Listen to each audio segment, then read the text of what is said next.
शालिनी रसोई में बैठी थी। सास और रमेश की यादें उसके मन में घूम रही थी। रमेश, तुमने क्यों छोड़ दिया मुझे इस हालत में, और माँ तुम भी चली गई। अब यह घर सूना हो गया है। मैं किससे बात करूं, किसके सहारे जीऊं?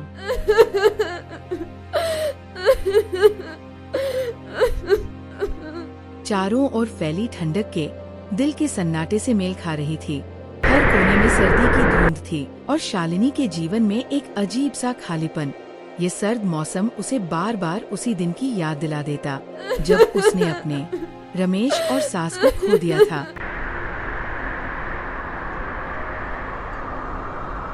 शालिनी, ओ शालिनी, बाहर निकलो, मुझे जरूरी बात करनी है। शालिनी घबराते हुए बाहर निकलती है। सेठ एक मोटा तगड़ा आदमी था जिसके चेहरे पर क्रूरता झलक रही थी। सेठ जी, आप यहाँ कैसे? वह पैसे लेने आया हूँ जो तुम्हारे पति रमेश ने मुझसे 5,000 उधार लिए थे, और तुम जानती हो इस घर को उसने गिरवी रखा था। सेठ जी, अभी मेरे पास कुछ भी नहीं है। रमेश के जाने के बाद मैं खुद मुश्किल से गुजारा कर रही हूँ। थोड़ा वक्त दे दीजिए। वक्त? मैं किसी को वक्त नहीं देता। अगर पैसे नहीं दे सकती तो यह घर जमीन मेरा है। अगले महीने तक इसे खाली कर दो। सेठ जी, कृपा कीजिए। यह घर मेरे पति की आखिरी निशानी है। मेरे पास और कुछ नहीं है। मुझसे हमदर्दी की उम्मीद मत करो। मैं सिर्फ अपना हक लेने आया हूँ। 1 महीने का वक्त दे रहा हूँ। अगर पैसे नहीं दिए तो यह घर मेरा होगा। तैयार रहना। सेठ गुस्से से चला जाता है। उसके जाते ही शालिनी फूट फूट कर रोने लगती है।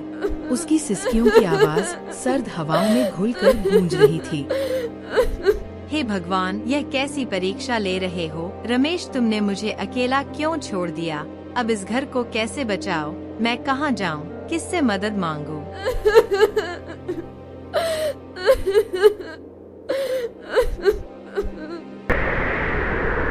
सर्दी अब भी अपनी पूरी तेजी पर थी। हवाओं में बर्फीली ठंड घुली हुई थी और शालिनी के शरीर के हर हिस्से में ठंड की चुभन महसूस हो रही थी। लेकिन उसे अब अपने और इस घर के लिए कुछ करना था। पेट भरने के लिए उसने ठानी कि वह आज किसी से भी काम मांगने जाएगी। शालिनी ने अपने पुराने फटे हुए कपड़े पहने गांव के घरों की ओर बढ़ी। हर दरवाजे पर खड़े होकर उसने काम मांगने की शुरुआत की, उम्मीद करते हुए कि शायद कोई उसकी मदद करेगा। भैया, मुझे कुछ काम दे दो। घर में जो भी छोटा मोटा काम हो मैं कर लूंगी। मेरी मदद करो, मैं बहुत मुश्किल में हूँ। लेकिन अंदर से कोई आवाज नहीं आई। शालिनी ने थोड़ा इंतजार किया, फिर निराश होकर दूसरे घर की ओर बढ़ी। बहन जी, अगर कुछ काम हो तो मुझे दे दीजिए। मुझे बहुत जरूरत है। इस समय हमारे पास कोई ज्यादा काम नहीं है। मैं अपना काम खुद ही कर लेती हूँ। तुम किसी दूसरी घर जाओ। शालिनी चुपचाप सिर झुकाए चली आती है। अगले घर में भी वही हाल था। कोई काम नहीं था। हर घर में काम का अभाव था और लोग अपनी स्थिति का हवाला देकर उसे वापस भेज रहे थे। शालिनी धीरे धीरे हर घर के दरवाजे से खाली हाथ लौट आई। उसकी हिम्मत टूट चुकी थी। उसके पास कोई गर्म कपड़ा नहीं था।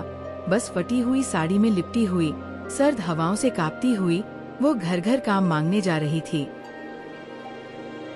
सर्दी ने उसके शरीर को जकड़ लिया था और उसका दिल बोझ से भारी हो गया था, जैसे सारी दुनिया की परेशानियां उस पर आ पड़ी हो।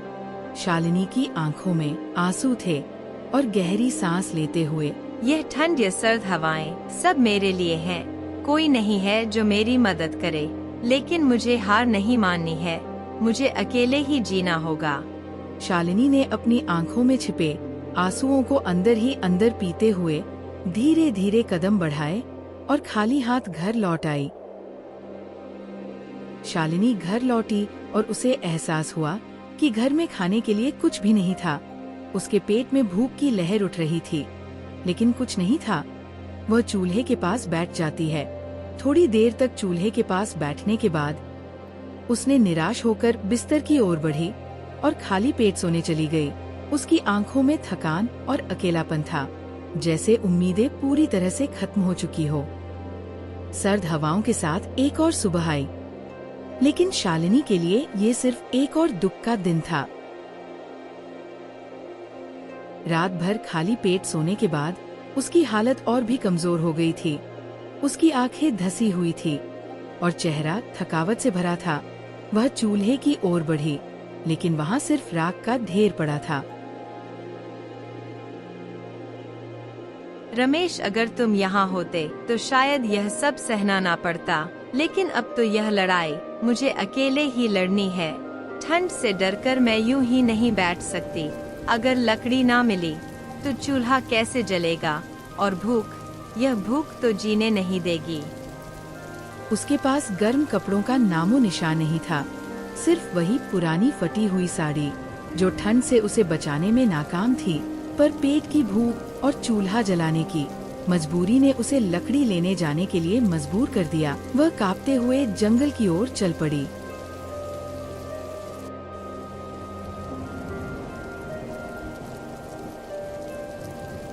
जंगल पहुंचकर उसने लकड़ियां खोजनी शुरू की। बारिश ने सब कुछ गीला कर दिया था, लेकिन किसी तरह उसने सूखी लकड़ियां इकट्ठी की। ठंड से कांपते हाथों से लकड़ियों का गट्ठर उठाया और घर की ओर चल पड़ी।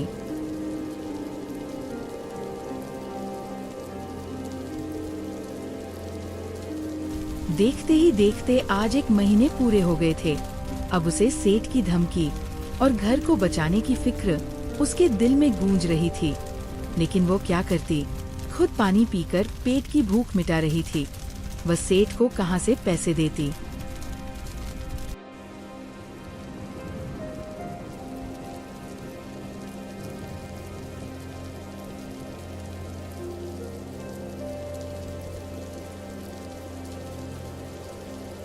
भाई, क्या तुम्हारे यहाँ कुछ काम मिल सकता है? मुझे पैसों की सख्त जरूरत है।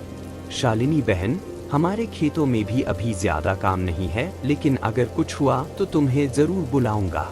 शालिनी ने सिर हिलाया और चुपचाप वापस घर की ओर चल पड़ी। रास्ते में उसे सेठ की बात फिर से याद आने लगी। 1 महीने का वक्त दे रहा हूँ, अगर पैसे नहीं दिए तो यह घर मेरा होगा, तैयार रहना।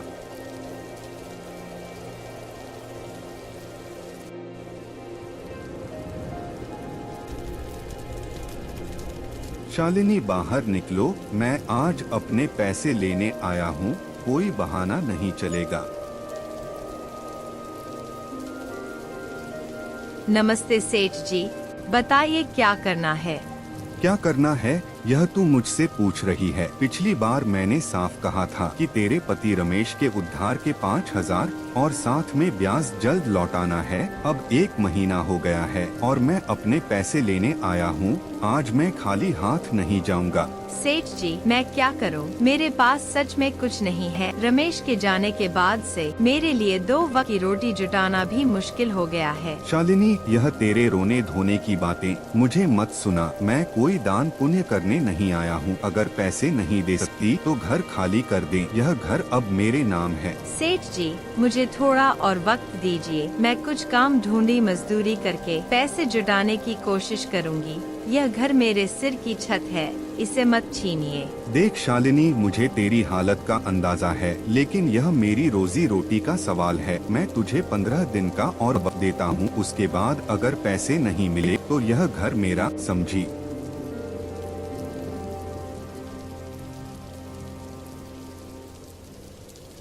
सेठ फिर आएगा और मेरा घर छीन लेगा, लेकिन मैं हार मानने वालों में से नहीं हूँ। गांव में सर्दी और बारिश के कारण कोई जंगल नहीं जा रहा लकड़ी लाने। अगर मैं जंगल से लकड़ियाँ इकट्ठा करूँ और गांव वालों को बेचूं तो शायद पैसे जुटा लूं। यह मुश्किल तो है, लेकिन मेरे पास और कोई रास्ता नहीं है। फिर वह जंगल की ओर चल देती है। बीच रास्ते में फिर बारिश शुरू हो जाती है। बारिश और ठंड से डरकर घर में बैठने से कुछ नहीं होगा। अगर रमेश जिंदा होते तो वह भी यही करते। अब मुझे अपने लिए लड़ना होगा।